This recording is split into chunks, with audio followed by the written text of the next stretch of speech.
Alright guys, so today we're inside. It's a nasty day out. It's really cold. It's cold in the shop. Inside doing just a few things. We're going to be talking about BMW and their sales. I was just watching this CNBC documentary they just put out, and they were talking about how BMW has lost sales and how Mercedes was about to overtake BMW. But it's CNBC, so you gotta kind of take what they say with a grain of salt, no doubt. So we're gonna jump into this here and be discussing some of these things. Okay, so the first thing to show here is this graph, and what they have sales in 2012, 2013, 2014, 15, 16, 17, and 18. And I guess 19 didn't make on the list because the videos and the timeline is not right to have 19 on there yet. The numbers aren't out.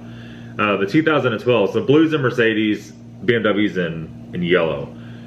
So they beat Mercedes 2012 pretty much every single year.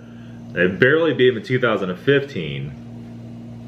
And then once you get to 2016, Mercedes went a little bit above, and 17 and 18 a little bit above BMW.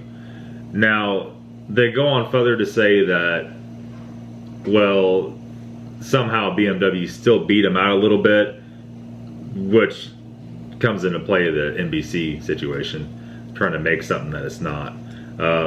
So it is a very interesting video. So that was world sales. This is European sales. And Mercedes beat out the same year, 16, 17, and 18 is beat out even a little bit more. Mercedes beat out BMW. Very interesting. Okay, so the actual car sales, BMW is still ahead, even as today. And here's the numbers for that, but not by much.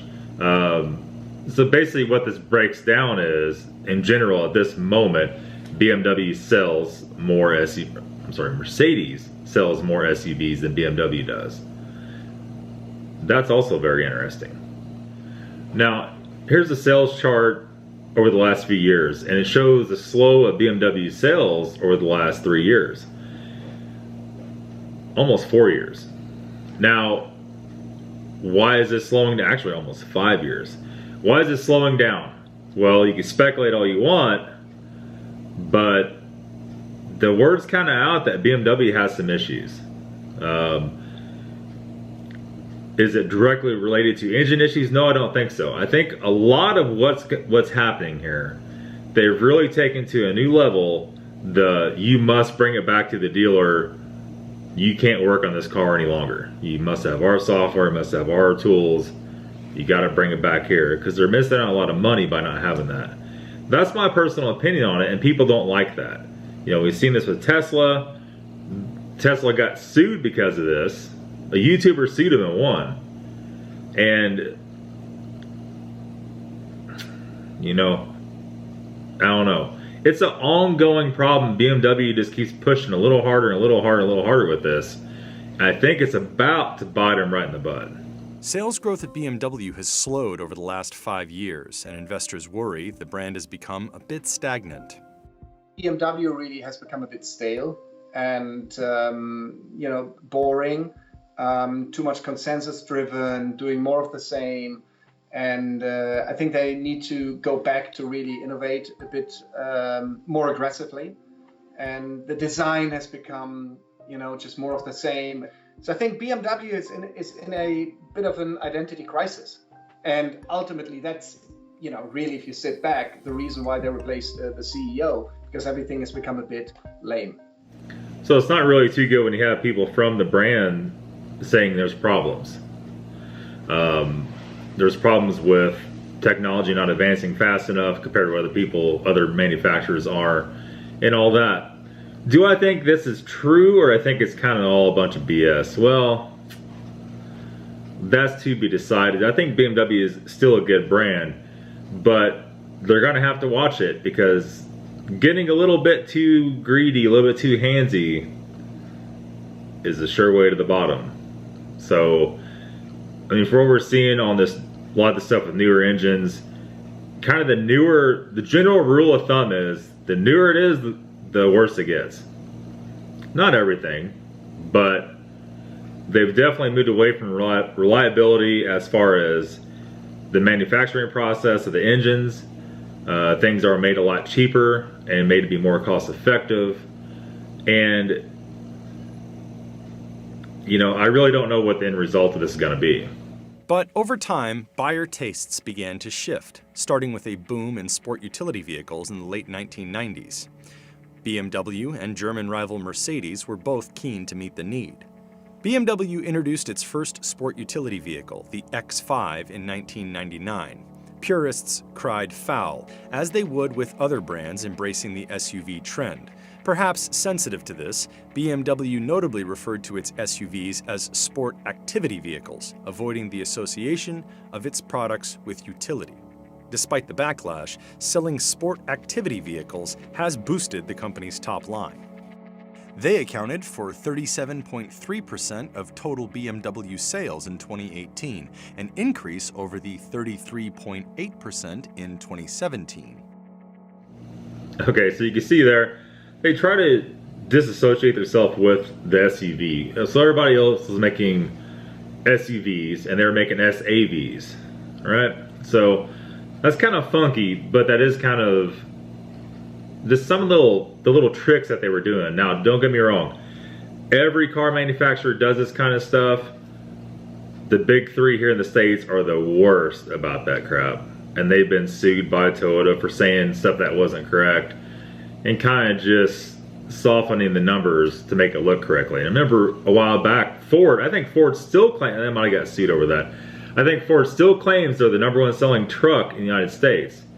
Well, yes and no. Everything has a stipulation to it.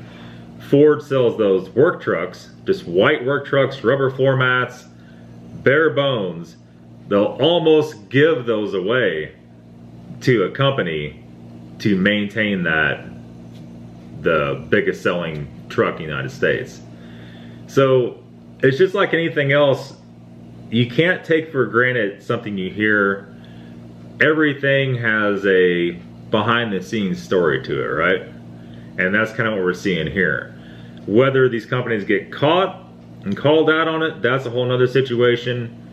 And that's yet to be seen if that's going to happen with BMW or not. But the fact their market share is dropping is a indicator they better do something different. And whether they're going to do that or not, I don't know. Or the bean counter is going to let that happen, I doubt that. I think they'll let it go down before they fix the issue. That's my personal opinion. Investors also worry BMW is falling behind in the race to make profitable electric vehicles, a key frontier in the auto industry. The company had an early lead over many other car companies with its fully electric i3 city car and its hybrid i8 sports car. BMW said it will end production of the i8 after releasing a limited Ultimate Sophisto edition.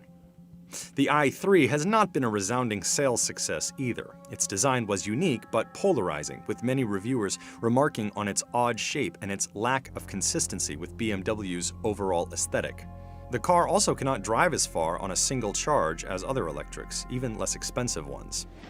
Okay, so there's a few things about this, and if you didn't know, our president just signed into law that all vehicles by 2024 do not have to be electric. This was a law. I don't remember who. I think Obama made it a law. In fact, I know he did. And so he signed a law. All vehicles had to be electric by 2024, or electric assisted, I believe. There's a stipulation to that. So Trump just signed that out of law not more than a few months ago. So all these manufacturers are wanting to go to electric. I guess there was more money made in it. But the bottom line was the citizens didn't really want that. However, since BMW is stationed in Germany, I don't know what their laws are over there. They probably don't have the same law. So they're trying to push electric cars now heavily, when here electric cars is getting kind of mixed around a little bit. Like, do we really want this or not? Right now the technology is not there for electric cars. You get about 400 miles is about your maximum almost any electric car, and this is a hybrid. The issue is there with the batteries. You have to replace the batteries. They're very expensive and so forth. And then we're back to, again, these manufacturers wanting to monopolize on the battery situation to where they don't want you servicing that, they don't want you even touching it, and you got to bring it back to the dealer. So here's an interesting graph from China sales. China sales are up at BMW. Now let's give you a scenario. Like, live in China, most of what you're gonna see is Tata Motors, Great Wall Motors. You probably see a lot of Kias and Hyundais, and stuff like that. Here's the issue. You see the same thing here with Kia and Hyundai. They sell vehicles here. It used to be 10, 15 years ago, a Kia looked almost identical to a BMW from afar. It was a lookalike, right? But the price was like half. Okay. In today's market, the Kias and BMWs are still lookalikes, but at the same price as the real thing. And some people buy Kias and Hyundais and vehicles like that with a extremely low build quality, and we see it every year. Kia and Hyundai both say, oh no, we retooled everything, everything's better now, everything's better now, everything's better now, every year. Are they okay vehicles? Yeah, but they still are a throwaway vehicle. I mean, they have their limit. But why would you want to buy something that just looked like something else, that looks like an X7, or it looks like a 5 Series, it looks like a 3 Series, but it's not even the real thing? It's like imitation, right? So my uncle and cousin that were staying with me, they live in Tahiti, all right? They have a lot of Great Wall Motors vehicles down there. And they said, it's just like buying a Chinese-made four-wheeler. Once it breaks, it's almost impossible to find parts for it because they don't make parts for it. They change models so often and so fast, they don't really think about making parts for past models, or at least not available here or in any other country besides China, right? And they're made to use, drive them for, what, up to 100,000 miles, throw them away. They're done. And I see a lot of people buying stuff like that. That's not good either. It's just like buying, you know, a paper cup versus a glass mug, right? The same thing. Maybe not the best analogy, but you understand what I'm talking about. So I don't know. It's a very interesting time right now for BMW. I'm not sure what's going to happen. It is very interesting to see what is going to happen. But being they're a European company, now sorry for that, people text me all the time. A European company, Europeans have vastly different ideas. They're more along the lines of California thinking as far as environment and all this other stuff, and that's why reusing the 100% recyclable plastics is also another no-no that's hurt them pretty bad. That's hurt them reliability-wise for 20 years now. And there is all that. That's going to be it, guys. The video is going on and on and on. But very interesting. You should do some research on it. I'm sure in the comments of this video there'll be all kinds of people with different opinions and yelling and screaming at me and everybody else. But it's not really my deal. It's just I thought I would bring it up, tell you about it. I came across it this past week and I thought I would share it with you. That's going to be it, guys. Thanks for watching. Have a good day. We'll see you later.